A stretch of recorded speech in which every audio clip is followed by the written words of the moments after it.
அத்தனை செல்வமும் உன்னிடத்தில் நான் பிச்சைக்கு செல்வது எவ்விடத்தில் வெறும் பாத்திரம் உள்ளது என்னிடத்தில் அதன் சூத்திரமோ அது உன்னிடத்தில் ஒரு முறையா இருமுறையா பல முறை பல பிறப்பெடுக்க வைத்தாய் புதுவினையா பழவினையா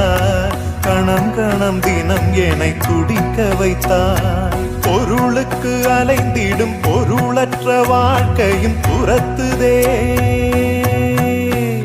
உன் அருள் அருள் அருள் என்று அலைகின்ற மனம் இன்று பிதற்றுதே அருள் விழியால் நோக்குவாய் மலர்பதத்தால் தாங்குவாய் உன் திருக்கரம் என்னை அரவணைத்துண